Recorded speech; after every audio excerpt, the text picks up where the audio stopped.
time. Here we go. Another Square Dance Callers Talking. Tonight, I have a gentleman. He is in Minnesota. He's a gentleman I met a few years ago at a GSI school for the first time I got to speak to him. And we've developed quite a relationship after that. So tonight, I'm going to talk to Dan Sahlstrom. How are you, sir? I'm doing great, Charlie. Thanks so much for inviting me to be on the podcast. And you're the podcast guy. I've watched some of I'm the podcast guy. Yeah. You're the podcast guy. That is it, man. We talked a little bit, and like I said, I met you. I've seen you before, and I met you. I think it was 2 years ago. It was 2 years ago. You were doing some GSI teaching, and one of the classes that I was in, we had conversation afterwards, and I was like, man, that is a really nice guy. And so it kind of took off from there. And then I've got to dance to you. I've got to spend some time with you. I've danced with your wife a lot at the national convention last time while you were calling. And man, it's a pleasure to get to talk to you tonight. You've watched a little bit of the podcast, so you kind of know how it goes. So let's talk about Dan Sahlstrom. Where are you from, sir? Well, I was born and raised in Minnesota, near the Twin Cities, and Nice. haven't moved from that part of the area my whole life. My wife and I and my 4 children, Sarah, Ryan, Kendra, and Lisa. I have an 11-year-old and a 9-year-old and an 8-year-old and a 5-year-old. So we abide in Andover, Minnesota, which is about a half hour north of the Twin Cities. Got a little plot of land out here so we can spread our wings, and we enjoy the change of seasons, and so we really enjoy Minnesota, and we're glad to be here. That's fantastic, man. Born and raised in Minnesota. So that's why I wore my Purple Rain shirt tonight, by the way. This is my one Minnesota thing that I own, my Prince t-shirt. I've never been there. Yeah. My wife has been to his thing. I back when I was about 17, actually, I went up there. I told you I went up there once when I was 10, where my parents drove me up. I went up when I was 17 because I have an aunt and uncle that live in Rosemont, Minnesota, and I have a 17-year-old cousin. We were 17 then. Obviously, we are not now. And she took me over to First Avenue where they filmed Purple Rain and all that. So that was a lot of fun for a 17-year-old. That was a good time. You're a square dance caller. So when did you start square dancing, sir? Well, my father and mother decided they were going to take square dance lessons in Forest Lake, Minnesota, and in White Bear Lake, Minnesota. My mom was involved as an activity director in a nursing home, and my brother and I would often go up and volunteer and work with the residents, and crazy stuff, everything from bringing them and pushing wheelchairs through parades, and them throwing out candy to bringing animals in and walking around and talking and playing games. So she was pretty involved with the Chamber of Commerce up there and was invited to square dance lessons. So politically, it was a good thing for her to go to these lessons, and she kind of dragged us with.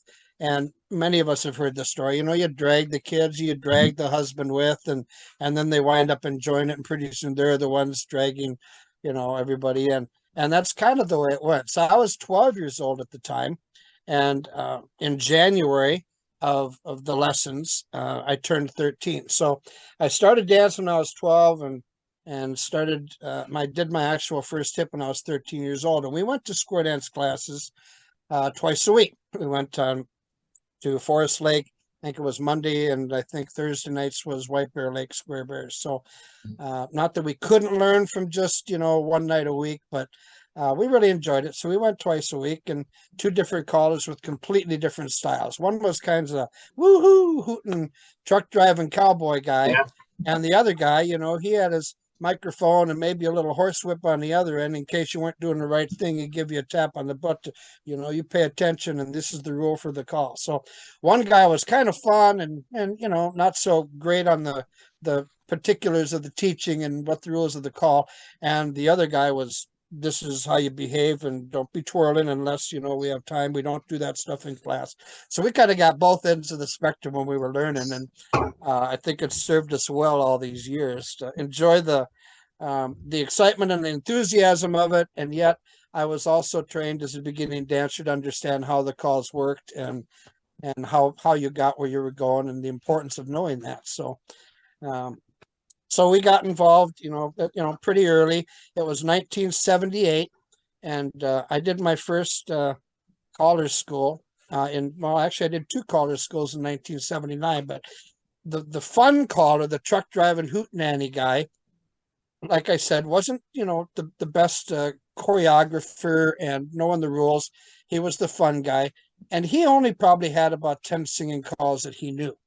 And so by the end of our lessons, everybody in class could have done those singing calls because he kind of taught using that pattern, and then you did the singing call. And that's kind of how we learned a lot of our calls. So by the end of classes, we all knew about 10 singing calls. If we really wanted to do them, we could. So that's kind of, I think, what gave me the bug that, I could do this thing. This is fun. I like the choreography, and, I already know some singing calls. So I think that's what kind of sparked my interest in calling in the beginning.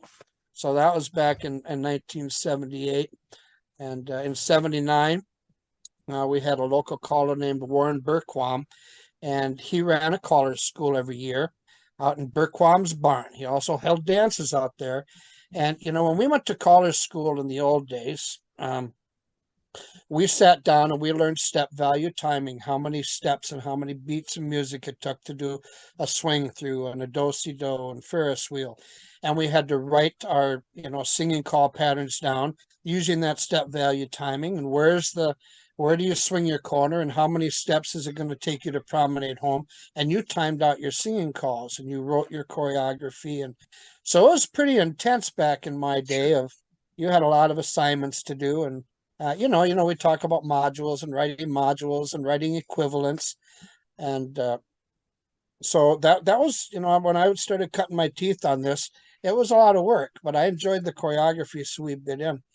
And the 28th National Square Dance Convention was held in Milwaukee, Wisconsin. And Milwaukee, Wisconsin, back like GSI does now, they have a caller school at the Nationals. They do a great job. I'd encourage everybody to attend one of those, even if you've been calling 40 plus years. You never stop learning in this business. But back then, they had what was called Super School. This was Super School 3. And the three guys were Lee Kottman, Bill Peters, and Dave Taylor. A choreographer and kind of a entertainer more guy, and Lee, of course, being the choreographer. And so I was 13 years old at this point, and my parents took me to go be part of that school.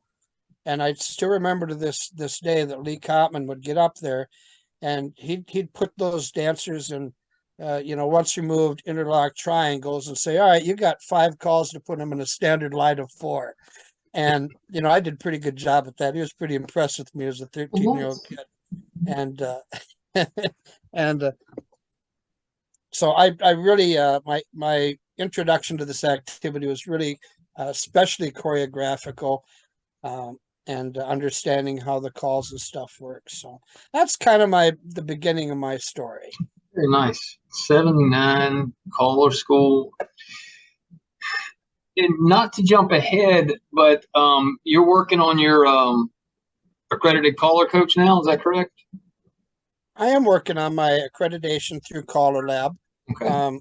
Over the years, I've helped a lot of guys, get into calling, and I've been president. I've been basically every office there is in our state association and our regional association, Swingmasters, and MSDCA is our Minnesota Square Dance Callers Association, which currently I'm the executive secretary. I don't know how many years and how many times now, but I've tried to stay involved and give back to the community. We always participate in our state convention. My wife and I have chaired, I think, coming up on the 6th one now. So, we believe in helping the activity, making it better, keeping it healthy and exciting. So going back to the callers accreditation thing was a way for me to better be able to teach people what I do, understand what I do, how I do it, and then be able to communicate it better. And it has really sparked kind of new life in my calling too. It made me pay more attention to where dancers are going, why I'm bringing them there, just because I'm really, if there was such a thing, and because callers say there aren't an extemporaneous square dance caller, I would be that guy, because I have very little planning involved in how I'm moving dancers. I kind of mix them up and put them back together.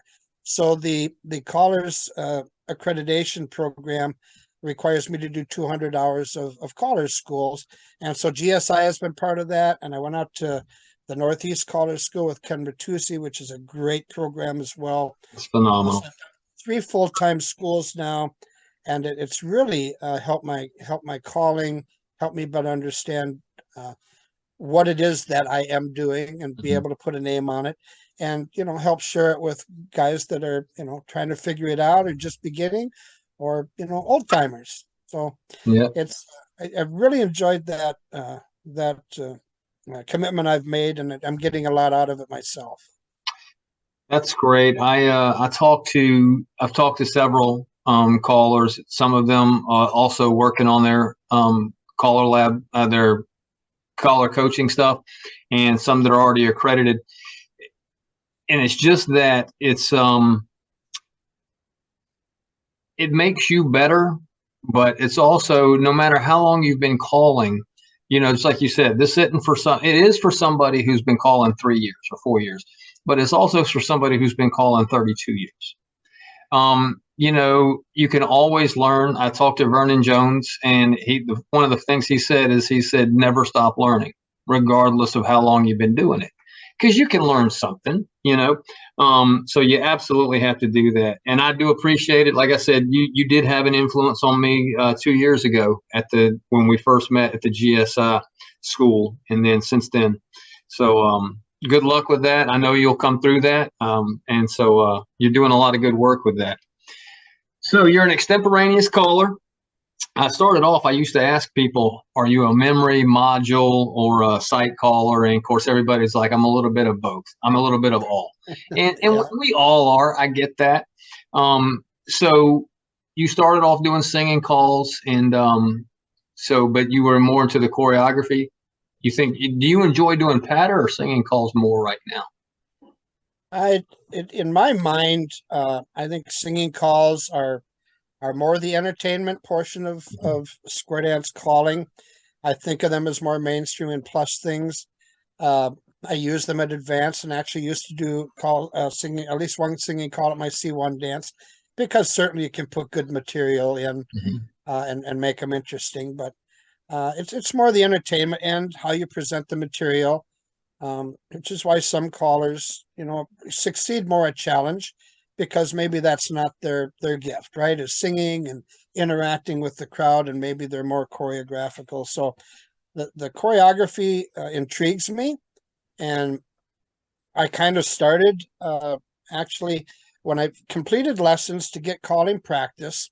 I brought some of our class and some other people that wanted to learn plus to our house. And so I would teach them plus while I was learning how to move dancers and figure out how to resolve the squares and how that all worked. Which reminds me of kind of a story. Before we were actually done with square dance lessons, and this was our, you need to learn the calls right, Mr. Bud Wakefield in White Bear Lake. And we're going to Florida. We're going to miss a month of classes. And he's like, well, we'll try and do our best to catch you up, whatever, here's some, the little manuals, you can study up. And so we took off the whole month of March. I grew up getting to go down and see my mom's parents in Florida for a month. So we took off to Florida. Now, we had no idea what workshop meant or what A1 or A2 meant. We'd never seen, any books or flyers or anything talked about levels. We were just learning to square dance.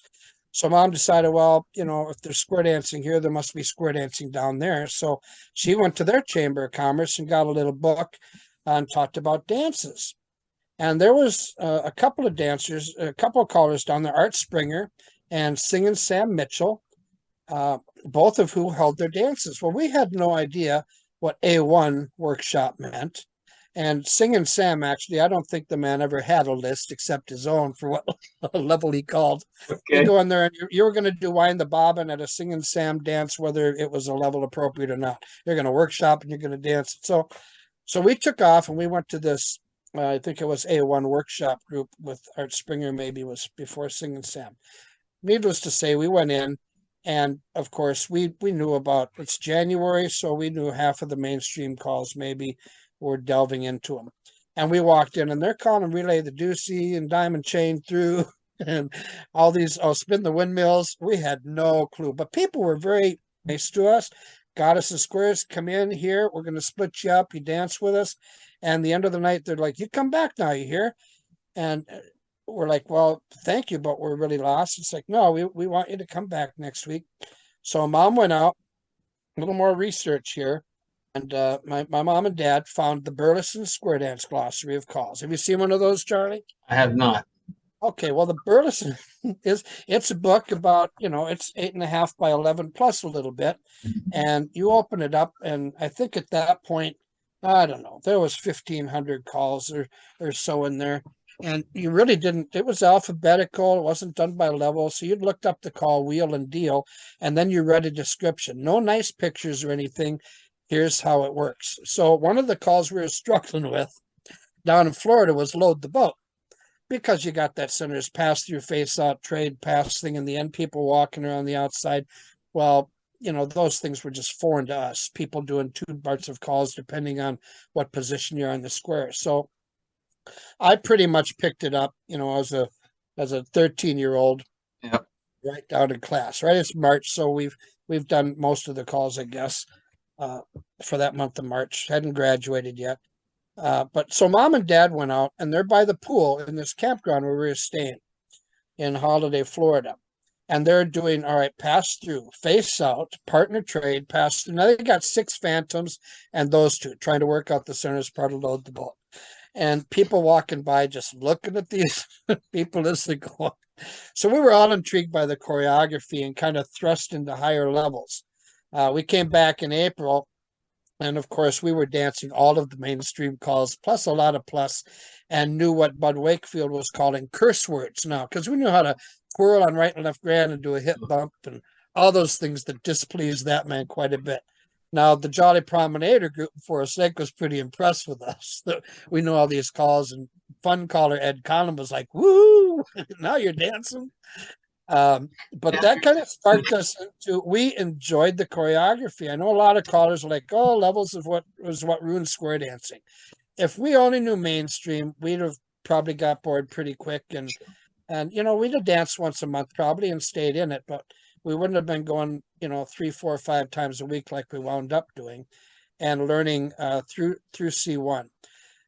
Before I was getting bookings in Minnesota as a mainstream or plus caller at the age of 14, my parents were driving me down to Chicago, Illinois, and I was calling for the Rebels C2 club down there, and then Motivators, which is an advanced club. At 14? At 15 probably. Oh my God! Before I was driving, my parents had to drive me down. So we started doing basement workshops and tape groups up here to learn the advanced and challenge, because we really enjoyed it. And so I was doing more challenge advanced calling before I was doing a lot of mainstream plus, which for a 14-year-old voice, the singing calls are kind of hard to come by. It worked out pretty well for me, but I wrote choreography. And I wrote more choreography, and I wrote more choreography when we're in those cars driving back and forth with my dolls.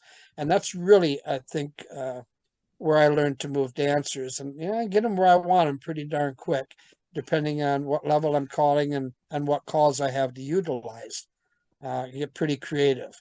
But I gotta say, that's what I enjoy about the calling is choreography. So your initial question, which led into this, 20-hour trip I just took, was, do you like the singing or the choreography? What I like the choreography. I do. Okay. I appreciate going to, even if it's a mainstream or plus dance, a caller who does something a little interesting.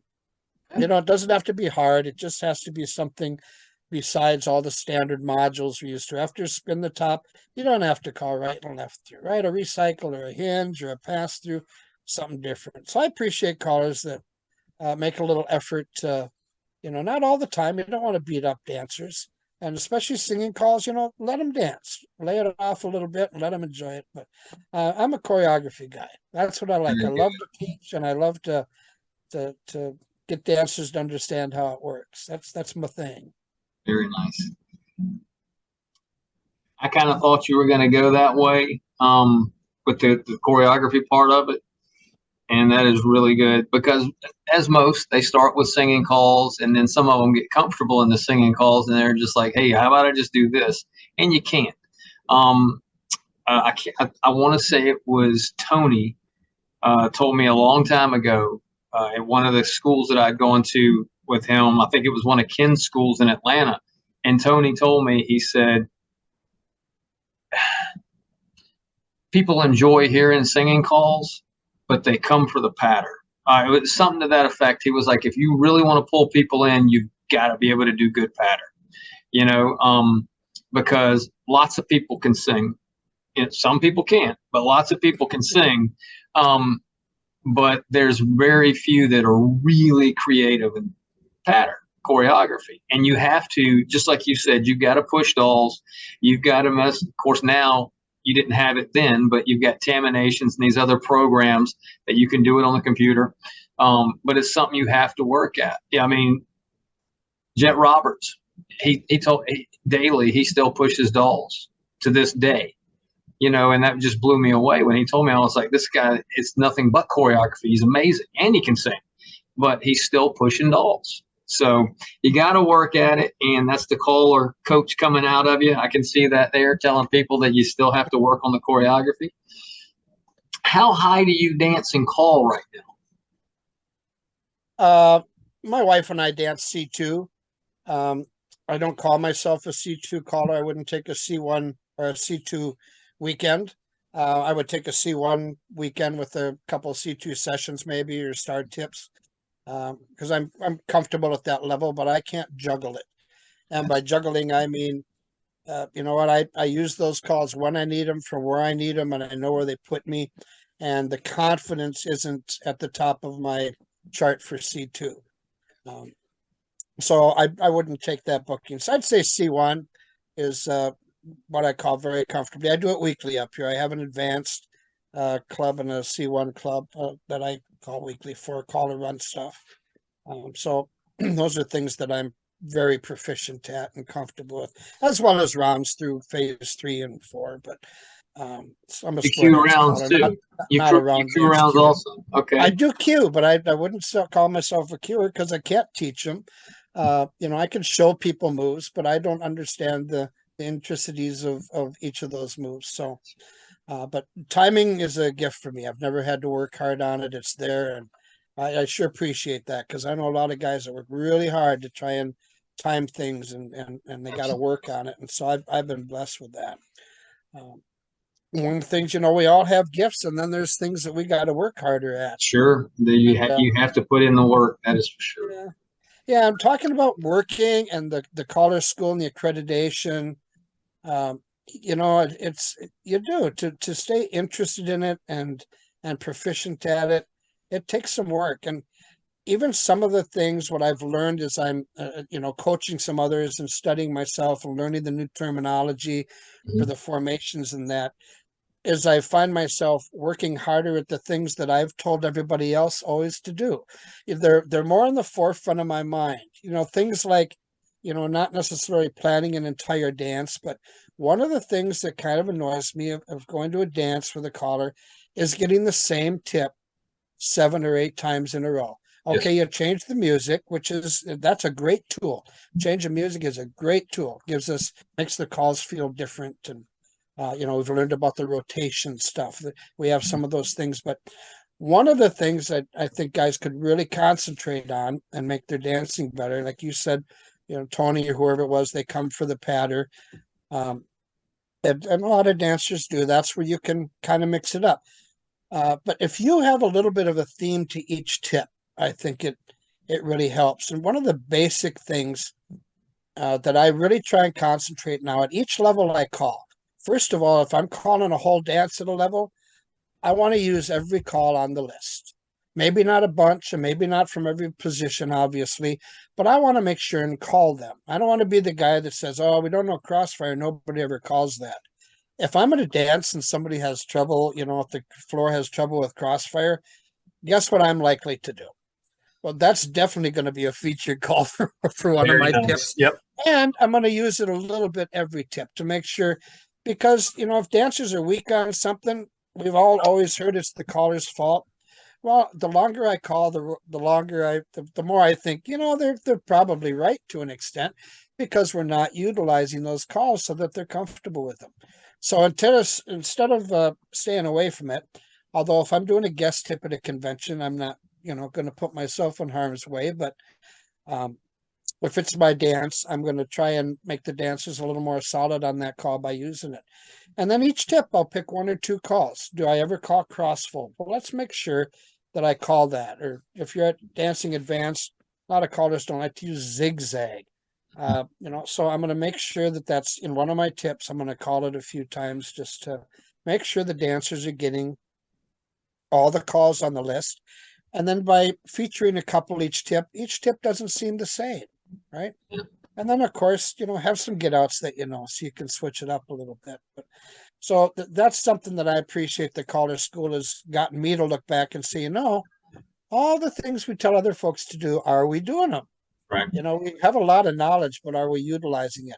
And the caller coaches really helped me start putting those things into practice more decidedly. I'm making the conscious choice and being aware of all those things to juggle more than I was. You know, I got a little lazy there in my calling years, and it's brought me back, and it's more enjoyable when you're doing that. So anyhow, I kind of started at C2 workshops and worked my way backwards to the mainstream Okay. plus stuff until in this area, Minnesota here, Randy Doherty is probably one of the prominent callers. He's passed now. I get to call her Dee Dee, you know, fairly often. But Randy was kind of my mentor and who I tried to aim my calling towards. He had all that stuff. And so we had a lot of other good callers up here. Of course, Jerry, being in Iowa, Jerry Story used to come up and in, and we miss Jerry's enthusiasm and talent in calling as well as he's gone. But some very good local callers too. So it was tough as a 14-year-old, 15, 16, trying to get those club bookings. And we had 60 clubs back in the day in the Twin Cities. So yeah, it was a tough score. But you know, I worked hard at it, and I had some good mentors, and that's what made it work. Yeah, that's a big part of it, is the mentors and the guest tips. Especially when you were coming up with that many clubs, I was fortunate down here when I started a few years back. I had about 5 clubs at the time in the area, and all 5 callers, once they found out what I was trying to do, every time I came in, hey, did you bring a record? Hey, did you bring your mic cord? You know, and so I'd go up and I would do tips, and I would do the whole thing. I say, can I just do 2 singing calls? Can I just do 2 singing calls and get out of here? And nope. They're like, you know, most of them were like, all right, that's whatever. And I said, and then I got to, hey, let's do this. You do patter with me. And that way, because it was kind of like a life preserver, I guess. I felt comfortable because I'd get through a little module, and then I'd be like, all right. And then the other caller would do something. I'd start thinking, all right, this is what I'm going to do. So it wasn't that just continual calling of patter. And so I just felt comfortable. And then, you know, eventually they were like, nope, I'm going to go take a break. I'm going to get something to drink. I'll talk to you in a few minutes. And then you just get thrown into I got thrown into the patter. So, well, we all did. And like we were talking earlier, so I have a club now that I started with in January. So I call regular twice a month. And then I have some book dances that I get 3 or 4 times a month now that I'm calling. And I have turned to the patter side. I enjoy doing patter more than the singing calls. I used to just dread patter. I would do it. I would have little things worked out. But now I look forward to it with my club because I know everybody, so I can just sit up there and I can sight call for that term because I know who goes with who. And so I'm like, all right, let's just do this and go. And if I make a mistake, they know me and it's not a big deal. So I enjoy the patter now. I look forward to it. I used to do, hey, you're getting 4 tips of mainstream. You're going to get 4 tips of patter and singing calls. And then the next 2, which is typically 6, is what I get in for a dance. The next 2 are going to be 4 singing calls. That's what, because you've heard all my patter. And but now I typically do 5 tips. Sometimes it depends on the crowd if I do a 6 tip of patter too. So I take a lot away. I watch as much as I can of you and everybody else if I can see it on Facebook or YouTube. And there might be some imitation. Some call it stealing. Others, I'll hear you do something with a cross fold or something, and I'm like, yep, just going to write that down and remember that one. So it's called researching. It's researching. That's what it is. Yeah. So, because I am not that creative yet. So, but well, every good caller does it. You mentioned Jet Roberts. I might have researched a couple of things. Oh, sure. Yeah. I've got notebooks full of my research from everybody. At all the levels you call, I ask everybody this: do you have a favorite call? Do you, a favorite like I was Relay the Deucey? What's your favorite call? A favorite call? I thought you were going to ask me the level, and I beyond doubt is DBD plus. DBD plus, okay. As far as a level, yep. The energy, the dancers still like to move quick, and I love mixing up DBD plus. That is my favorite thing to call. As far as a single call, boy, I don't know. They're all useful in their own way, and I think usefulness, because when I'm calling, I'm moving dancers. One that I like to dance, I like the long calls. Because dancer, you get to dance and you don't have to listen to a caller yapping. I think sometimes as callers, we like to hear our own voice.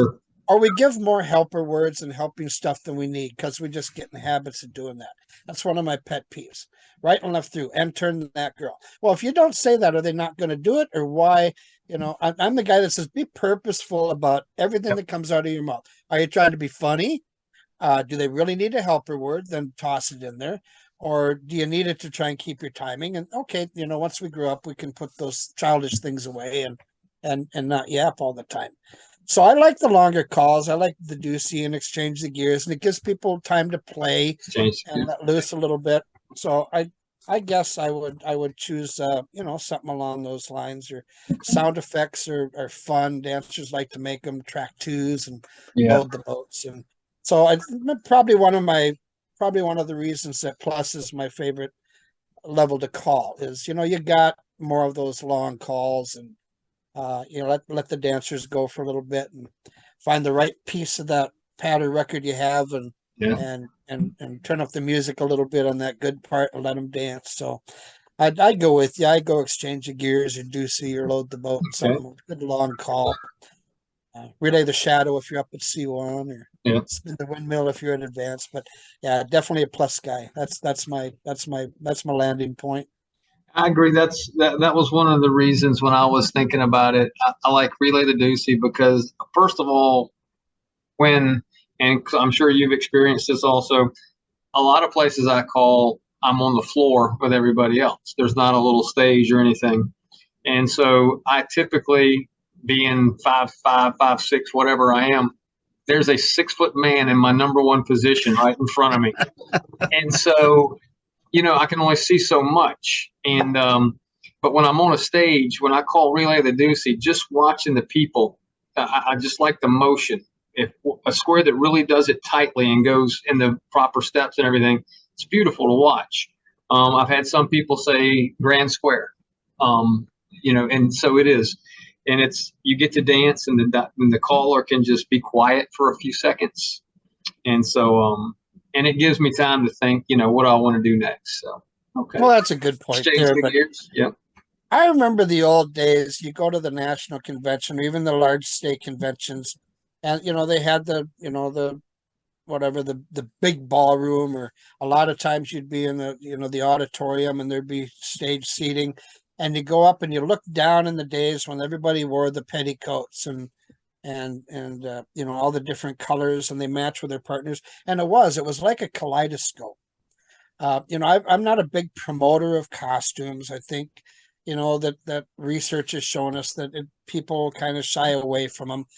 But then once they get involved, a lot of them kind of enjoy them too. So, but I think for our image, we have to not always be in those clothing. But, you know, there's something that we miss a little bit about, like you say, the style and the colors moving in and out, that especially when you're up above looking down, we have a beautiful activity. I mean, it's healthy. It's good for your mind and your body. You know, the socialization and the soberness of it, you know, at least while you're dancing, Yeah. I mean, it's got so many great aspects, and it's like people say, it's the best kept secret in the world. You know, it's a wonderful group of people for the most part, and you know, I'm lucky enough to be able to be someone that actually financially, sometimes and hopefully usually, you know, has a financial gain in it, but uh, it's a lot of volunteers that do a lot of the work, and so I'm blessed to be able to get something out of it, but enjoy putting stuff into it as well. But yeah, the colors and the movement, like you're talking about, it's a great art form, it really It is. absolutely is. Yes, it is. Now you have an RV, and you and the family travel around. Your whole family dances. So you're almost carrying a whole square with you when you go places, which is I'm convenient. predicting the future here. I got to call to somebody. So that's a good way to look at it. So you've traveled around. What locations, halls, dance floors? What stands out to you as some of your favorite places you've called? Oh gosh, boy, that's a good question. Um, when we did the college school out in Massachusetts there with Ritusi, that um, the hayloft out there was an awesome place. I mean, you could fit probably 20 squares in there, but I liked the ambiance of it. I guess I don't remember a lot of halls as well as I remember that. You know, you walk in and you kind of had the back end with the seating and the wooden posts, and then you had the dance floor area and the stage up front, like you're Yep, talking. raised stage. You Yep. know, about 18 inches up, so you can see a little bit better. The acoustics were great. I mean, it was you know, part of what that affected me was just a fun time for me to be out there, and we did the festival the week following, of course, but um, that had a great ambiance. I liked uh, the feel of the hall and the wood dance floor, of course, which is harder and harder to come by all the time, especially at the, you know, the amounts of money that we have coming in. Trying to find those nice places to dance are hard, but that's got to be one of my favorites for sure. That sticks out in my head. Um, but I really enjoy the national conventions, the variety of dancing and the variety of callers, and some of the special stuff. I'm a hex guy. I'm kind of getting that reputation, I think, out there with a lot of people, that I enjoy teaching the hex, and we've done hex weekends up here in Minnesota. That's all hex dancing. Uh, Really fun. And as a choreographer, you know, it really challenges me putting those squares back together as a site call, that the hex, call them hex squares, I guess, putting the hexagons back together versus the four couple squares, you know, is helps keep my mind sharp, moving dancers around. But as far as a dance space, yeah, I think that hayloft out there is probably definitely at the top of my list. That was fun. Yeah, I agree with that. I've been to a couple of really nice places, and the Hayloft is one I had the opportunity 2 years ago to go out there and take the school, and what a good time. And I mean, he has an after party every night. And No, we're not talking about after parties, are we? no, we're not getting into it yet. But just like you said, the ambiance, you go in there and you just, you know, when he has a dance every night and you have the class during the day, finish a dance, and everybody gets so much time on the mic, and you're up there on that stage, and I can see all the way to the back, which is a plus and a minus, because I'm up there, I can see all the dancers. But when I went, it was Tony and Ted and Ken, of course. And so when I was up there, I looked back and I could see all three of them standing there watching me, and I was like, oh, this is not going to go well. But it worked out just fine, you know, so you can see everybody. But that is a really good one. For a moment, I'd completely forgotten about that, because I have some down here that are nice. So if What, how about this? You're a choreography guy, but what's a couple of your favorite singing calls to do? Well, I've had the privilege now for, I don't know, I suppose about 5 years working with Buddy Weaver. He brought me on to do some songs on Rawhide, and before that, I'd done some things on what we called Chaparral, the next generation, Okay. because you can never compete with the old Chaparral boys. That's a time, and those guys are legendary. Um, did a weekend in Chula Vista for a number of years with those. Marshall Flipper was at the first one we went to, and I was kind of coming in and doing an advanced session for them, and then the kids got to play in the water park. And I remember the first time stepping on stage with Ken Bauer and Gary Shoemake, and so I've been calling it a long, long time, but I've really never traveled much and gotten that circle. And to tell you that was one of the times I stepped on a stage and was nervous. Okay. Uh, those guys have seen things that most of us will never see. Um, and that's a nice place to dance out there too. I forgot where I was going with this, but um, hmm. Like if you were to come to, if you passing through Atlanta and I had a dance and I said to go up there and do some stuff. Obviously, I'm expecting the choreography from you, but if you were, what were some of your singing calls? Oh, there you go. Thanks for bringing me back. So I started recording. Yeah, I did a couple songs with Chaparral, the next generation, with Crawford and a buddy of mine, Dave Murray, and uh, Tom Dillender, who owned Yak Stack and that for a number of years there. But then started working with Buddy. So we've done a couple of songs I really like. I Love a Rainy Night's going to be a new one that I really enjoy. Otherwise, I'm kind of I like bluesy rock and roll stuff. Mhm. Some of the stuff that Scott Bennett puts out, I do a lot of his music. Use a lot of Buddy's stuff on Blue Star and hi-hat as well, of course. Um, so I kind of float all over the place. I guess I'm not the ballad guy. I like some ballads I can do. I don't have the strongest ballad voice. I can carry a tune, but I'm more into, put those old records on the shelf and Yeah. grind it out a little bit. That's kind of where I shine. So I think if you're going to be a caller, you got to know your strengths and weaknesses. And I can carry a tune, got a nice voice, but I'm not going to sing a great ballad. Not going to be my strongest point. So I lean more toward the rock and roll stuff or some of the drive and country Very stuff. nice. Okay. Yeah. I don't know that I have a lot of favorites. I switch back and forth. I do that in my patter too. I kind of go new age for a while and stick around to kind of the non standard stuff, and then I like getting back to the boom chucks and using some of the good boom chuck music. So I float around quite a bit. Favorite singing calls, Something About You Baby I Like. That's been doing that for 40 years on Chaparral. Um, Boy, what are some of the other ones? I have so many, crying out loud. You should have sent me I could have went through and made a little list Yeah. if you'd have given me a heads up on it. Um, I guess I know people have favorites that I do. Pink Cadillac and do the little rap version thing. Mhm. I get a lot of requests for Fisherman's Luck. I happen to be a Vic Cedar CSDS guy as far as my music player and choreography. Okay. Not a freebie. I have versions of Square View because I can put that on a tablet or my phone. But I use Vic's program. But it costs a couple $100, so most people don't go that way. But I can sort my music by all like 5 different ways, and that's really useful to me. So I have categories, but one of the things that Square View and all these music players does is allow you to change the speed. So when I recorded Fisherman's Luck off the label and made an MP3, each part of the 7, the sequences, I started at a speed, and the next one I bumped it up a little bit. And the second head figure, I bumped it up a little bit more. And then for the middle break, I brought it up another 5% and did that to the end. And now when I do Fisherman's Luck on that end, I bring it to plus 25%. And it's about as fast as one can stick their tongue out and get a word that you can do and still understand it. But yeah, it's fast as all get out, I'll say.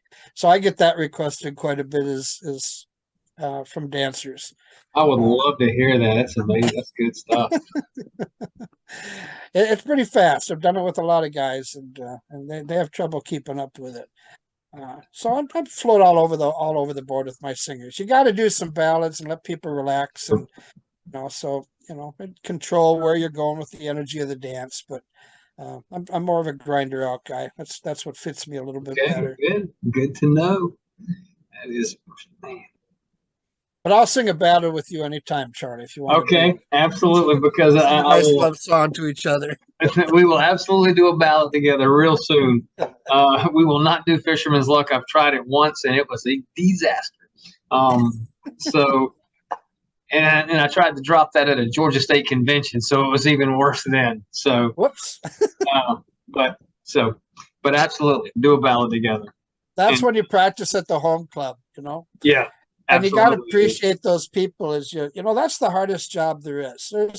It's an honor to be on this program, and you look at the people that you've had do the podcast with you, and appreciate being a guest. But the people that really make square dancing work are those guys teaching for those clubs every day, and it's the hardest job there is because those dancers know you. Some of them, and certainly now in this day and age, in those parts of the country or parts of states, you drive a couple hours to get to a dance. Sure. And if you're the guy, then you've got to come up with all those ideas and that choreography. I kind of miss the day of the caller notes things. And I miss CALLERLAB's program that was the quarterly selections, where they would pick a call, and then most of the caller notes and CALLERLAB will put out some singing call figures with it and some modules using the figure. And I think that was a super useful tool for the newer caller, or the more local callers that, they work full time. They got a family. They don't have a ton of time to sit down and push checkers like some of us do, or did, before I was working another job overnight, and I think that was a really good tool for them because that's the hardest job out there. And hats off to those guys that are teaching those classes all the time and entertaining those dancers when they're the only one. You got to mix it up and try and keep some new music out there. And for the guys who've been called a long time and still got records, they work hard to learn those skills and move that over because, none of us are making a ton of money and a lot of them are making less. So hats off to all the guys out there. I just really appreciate we got a great activity and we all make it work for each other. It's a great bunch of people, the square dance callers of the world that I've run across. And it was like you were saying, for years I would pick up a dance here and there, and I could put together a set list of 7 tips with singers and patter, and you could work it all out, memorize a good part of it, and you could go here and here and here and here. And most of these people have never seen you before, or it's been 4 months since they've seen you, and you can run that same stuff over and over again. And but now with a club that I call first and third Thursdays, I can't do that. I wouldn't do that to a club. And so I spend all week getting ready for next week, knowing that, hey, I did these singing calls last week, so I've got to wait 4 months before I do them again. And so you have to work at it regardless of how long you've been doing it, because just like you said, the dancers expect that. And some people do travel 45 minutes, an hour to dance to you. And if I walked into a dance an hour and it was the same thing the guy did last week, am I going to keep coming? No. So, yep. Again, with the caller coach stuff, that's good stuff, man. You got to keep working on it. Yeah. Well, Dan, probably one of the hardest working people in that venue, I think. Like I said, I get to work with Dee Dee Doherty once in a while, and she keeps a list of all the singing calls she's done, at each club, and she can look back a long ways. Not just that, but what outfit she wore, because Dee Dee dresses to the hilt. You got the matching hat. And, she's a performer, and does a great job. And so that's one way of doing that. Like you say, let's, in Vic's program, I can look up and see what singing calls I did and do them by date. So I can look and kind of, okay, I've done those the last, in the month, I've done this 3 times. So that's one of the tools I like about Vic's program. But yeah, I think that's important, and gotta appreciate the work that all the guys are doing to keep it Yeah, interesting. That call for the same people week after week or month after month. So that's a tough job. it is. It really is. I got to spend the. I've I've known who Dee Dee was for a while now, but this past national convention, it just seemed like every time we went to lunch, she happened to be in the same group that we walked into to eat with. I got to spend a lot of time with her, talk to her at some of the after parties, got to talk to her some more, and just a fun and really nice person to talk to. At some point, I want to do a podcast with her. So I'm probably gonna have to get an email from you after we get off of this for Dee Dee. So I try and do these podcasts so we get to know a little bit more about you as a caller. Absolutely. But a little bit more about Dan, and I do this to kind of get a feel for it. First of all, you're in Minnesota, which is a great place for sports. Are you a Vikings guy or a Twins guy? I've always confused myself because football doesn't make a hell of a lot of sense to me. And Okay. you'd think for a square dance choreographer, I would watch those guys and just understand why they were doing Yeah. what they're doing. My dad wasn't a big sports guy. Okay. Been to Vikings games, been to Twins games. I try and get my kids out, and so they experience those things. But we were an outdoor family. We water skied and we had snowmobiles, and I Very grew up with a lot of land around me. So we had a motorcycle that we drive around in the fields and up and down the dirt road where I okay. grew up. So sports wasn't a huge thing. You know, I guess I've been called an instant fan because Okay. if you just add wins, I become a fan, right? So pour Gotcha. in some wins and I'm a Vikings fan, and all of a sudden Okay. I know more about them than I used to, or a Twins Gotcha. fan. You know, I miss the old Herbeck and those days where we had Yeah. it had more of a Minnesota feel to it. Sure. And now the sports teams are kind of like, well, whoever you buy to come in and work for you, yeah, it kind of gets disjointed. So, um, not that I'm a big college fan either. It's kind of the same thing, but The Golden Gophers. I yeah, know. you know. Minnesota. So I guess I'd be a baseball Twins guy. I can afford to Okay. bring my family there a little easier than the new Sure. state Viking Stadium. So yeah, I guess I'd throw my hat in the Twins Okay. in the Twins. Yeah, I was a baseball fan all my life, and of course, I forget what year it was now. Um, 90s when Atlanta Braves and the Minnesota Twins were in the World Series against each other. That was the Kirby Puckett years. Kent Herbeck. God, what was the Greg pitcher's name? Gagne. Um, yeah. Um, I can't.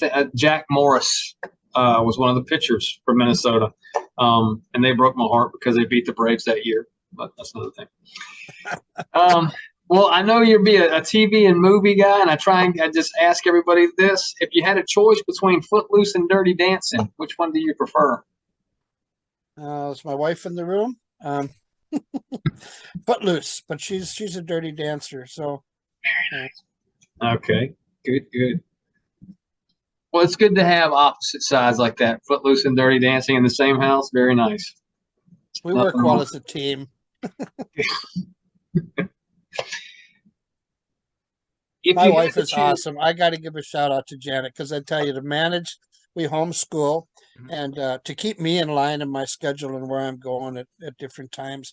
Very involved with the 4-H as well. Our kids just got done doing their county fair projects, and they'll be going to state fair. And so, just a shout out to a wonderful lady that really has added so much to my life in the last 13 years, and the kids. So, like you mentioned, the motorhome and traveling, and she just plans that stuff out and finds great fun things to wow, do that doesn't break the bank. And so I think if you're talking to square dance callers, male or female, you can't forget to mention spouses and sure, partners of these people, because it's, you know, we say it and we try and remember to mention it, but it doesn't certainly get the recognition that it deserves, because those people are in the background, keeping it moving. And Absolutely. yeah, and hopefully you have one that's willing to be honest with you and say, you know what, you're talking about stories earlier. And my mom is still around with us. She's 85. She dances advanced in C1 with us every week, and travels to the National usually, and some other festivals that I do annually. Um, but I was calling a dance. I think it was a plus dance at Harmar Mall, which was one of my staple venues for a long time. So I get it for $80 and be able to pay the money, pay the rent, and have some money left over. Nice. And I had a new record. It's back in the days of 45, so we're talking, in the 80s somewhere. And I'd done a tip and finished my singing call, and she walked up to the stage, and she goes, "Is that a new record?" And I says, "Yes." "Oh, well, let me see it." And she looked at it, and she picked it up and threw it on the ground, No and it way. shattered. And I didn't have to ask what she meant. It's just, you're not doing that one again. Oh, And gosh. you need those people in your life that are willing to say, you know what, Absolutely. you said the wrong thing, or you did the wrong thing, or hey, turn it down. You're getting excited, getting loud. And they're a big part of any caller's success if they're being honest with us. So anyway, thanks, Janet. Love you. Yep. Absolutely. I joke about it, but in all the traveling I've done for square dancing and just in general, because my wife and I, we've been married forever, 34 years in December. And every vacation we've ever taken, she's booked every bit of it. I just drive. I'm just like, now it's just like, tell me what the address is. I put it in GPS and away we go. I don't know where we're going until we get there. And same thing, I'll say, hey, this convention's coming up. These are the list of hotels. And she'll tell me the next day, all right, we're booked here, here, and here. And yeah, I couldn't do it without her. I don't know what I would do. I'm not even sure how to make a house payment. She does that too. And again, like you were saying about your mom, that's, as well as I do, if we go doing dance, people are always most dancers are going to come up, man, I love that song. You're a great singer. Yeah, I really enjoy this. I do. And they're being honest and they really enjoy it, but you need somebody. I'll go do a singing call, a new one, and I'll come off the stage and my wife's sitting there and I'm like, what do you think? And she'll say, that's pretty good. You're a little off. You're probably off key. You need to work on that. Or she'll say, don't ever do that again. And, away that one, there's my $10 gone because I paid for that one. But she's very honest with me, but you got to have that. You're not going to be a better caller if you don't have somebody to say, that's probably not for you, because I can't hear it. It sounds great to me when I'm doing it. Yeah, absolutely. Shout out to the spouses, partners, wives, everything, husbands. Well, good caller friends that'll be honest with you too. They're even harder to come by. Yes. Yeah. Somebody like that, and I haven't had a chance to do this with him. He's really busy. Bear Miller. We had a long conversation at the last national convention about singing with the band. And he was like, you do this and you won't want to get too excited and you want to bring it to here depending on what song you're doing. I mean, just this guy talking to me, and I was like, wow, you got to have people like that. And I'm glad you brought that up. Nobody's brought that up. It's funny when shame on everybody else. When Ray Owens did he did a podcast with me where he interviewed me at the CALLERLAB. He said, hey, you just won Artist of the Year. Who are you going to thank? And I was like, wow, I want to thank this. I want to thank Tony Oxton. I want to thank it. And he's going, your wife, thank your wife. And I was like, oh, yeah. Because you don't think about it, but like I say, she does 80% of my calling trip. I just go up there and call. Everything else is because the only reason they do all the work and we get to stand on stage and people clap. The only reason I'm standing up there, but I did tell her she's a terrible roadie. She's never picked up one piece of equipment. But got to get the kids involved. That's my plan. Gosh, yeah. My wife's an RN. I got myself taken care of. When I'm old and 4 kids, I should be good to go. Oh my gosh. Well, you are a traveler, sir. I ask everybody this. You grew up, born and raised in Minnesota. Beach, mountains, desert, or plains? What do you prefer? Beach and ocean.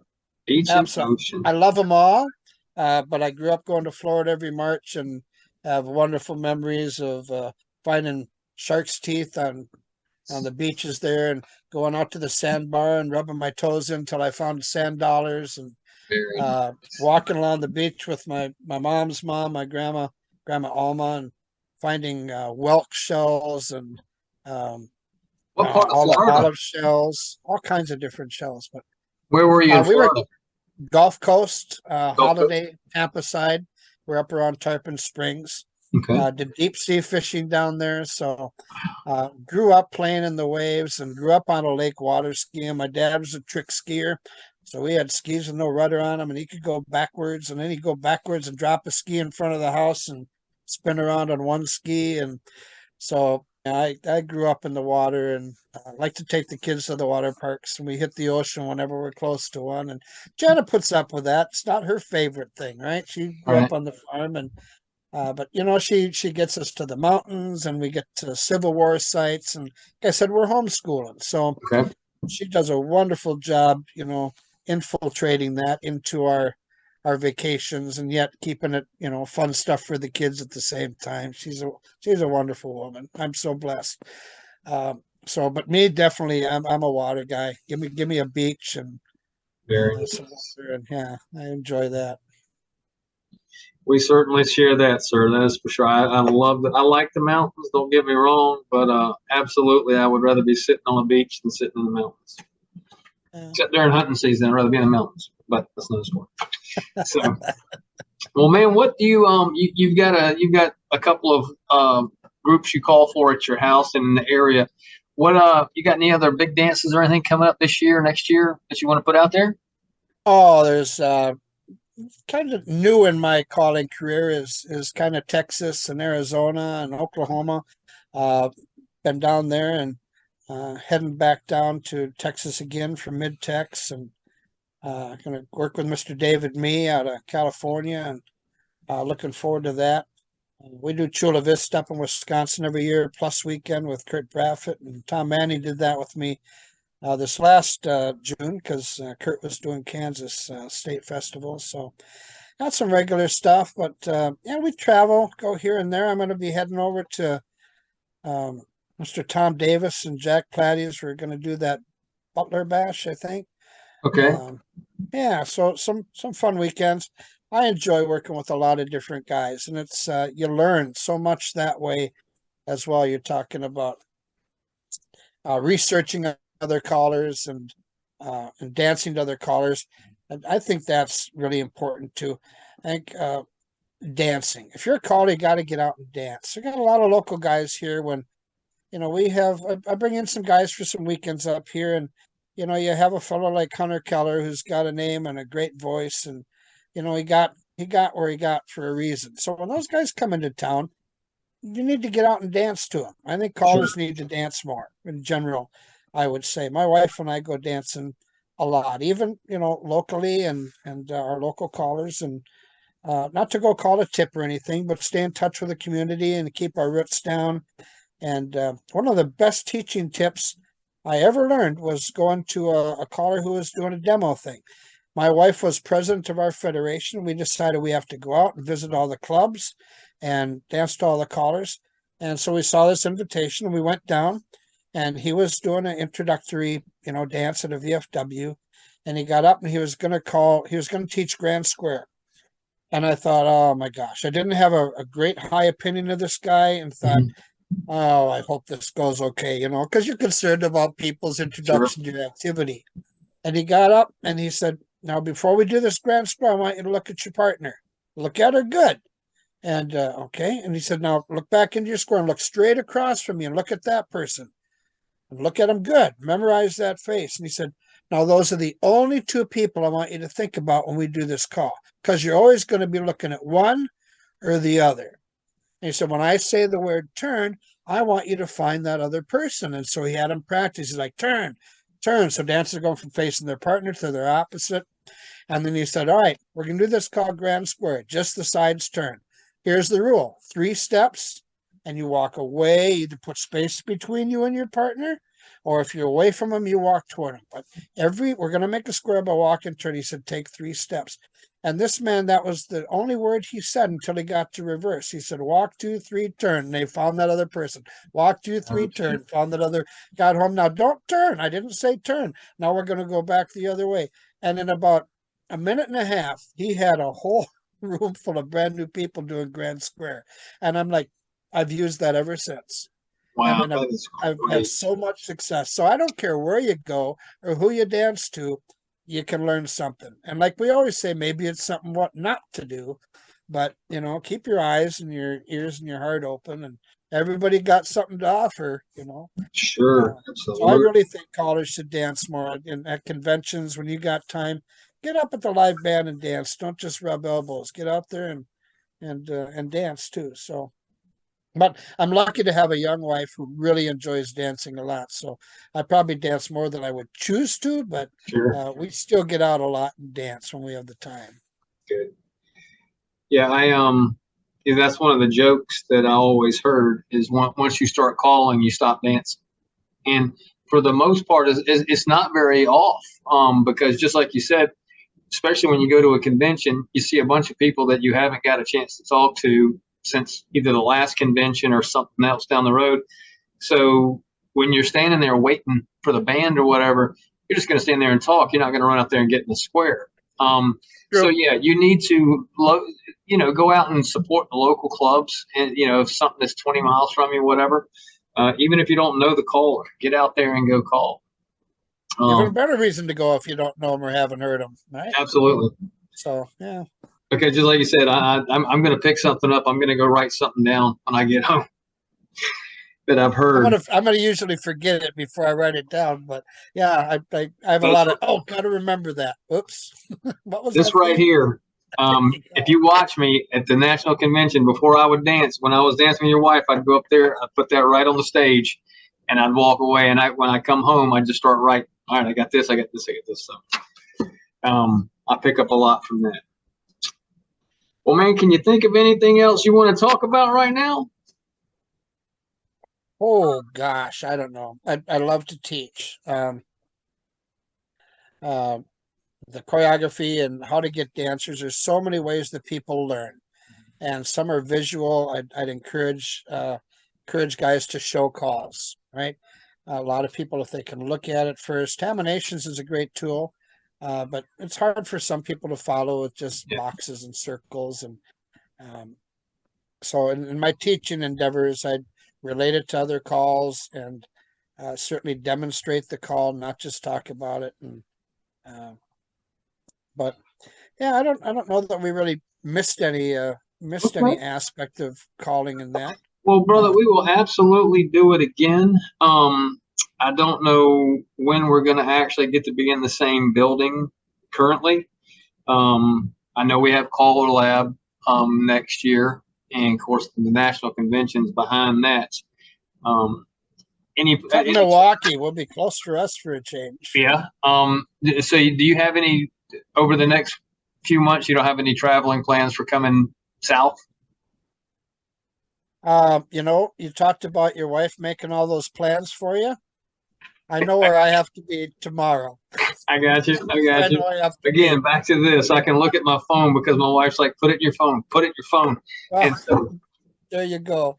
Yeah, certain places that we're going to be. I'm not sure exactly what's coming up real soon, but well, remind me. Give me a shout out. A text or something before the General Butler bash, because I think that is close to me. So I'd definitely like to get down there whenever that is next year. Yeah, I hope I named the weekend right, but I'm pretty sure I did. That's the name of it, because I know I want to say Travis Cook and them did that a while back. Did that last year or this year. I know Tom and Jack, I think, kind of run the thing. And anyway, we just talked to CALLERLAB, and he says, "Why don't you come down?" I said, "Well, that'd be fine. Why don't you come to our state convention?" As we talked about having Jack or Travis, one of the two, come up because they haven't been in this area much. So, anyway, yeah, we'll definitely do that. While I'm thinking about Anytime it, you're coming up in this area, you know who to call, right? absolutely. As a matter of fact, I was just going to say that I didn't think about it. So just now when you were talking about it, one of the things I told people when I started out that one of my bucket list, if you have another term for it, I wanted to call in all 50 states. I'm at about 9 right now, so I've got quite the road ahead. But Minnesota, since I do have relatives and family that live there, I really want to call in Minnesota, but I didn't know anybody to even get up that way. So now that I know you, at some point I'll figure out a way to get to Minnesota. And Well, it's been a couple years now. It's about time you get on that. Then. yeah, it has. It has. I got Alaska next year. We're doing a cruise after the National Convention, Alaska Cruise. Okay. And we're going to do their festival up there as well. So I'm going to get to mark that one off of my list. Oh, that's a big one. That's good. Yeah. Well, remind me after you get done with that cruise and the Alaska Festival, let's do another podcast and talk about it. It sounds like a plan. Absolutely. Dan, it has been a pleasure, man. I'm glad you agreed to do this with me. You've been a good friend over the last few years that I've known you, and you're a hell of a CALLERLAB coach. I appreciate it, buddy. I appreciate you inviting me, and it's been good to know you as well as Absolutely. we run into each other more often. So we're going to miss CALLERLAB this next year with our vacation plans, but okay, we will run into you at nationals, if not before. Absolutely. Dan, tell Janet and the kids I said hey, and it was a pleasure talking to you, brother, and I'll see you soon. Do that. Take care. See Bye, you, Charlie. Bye.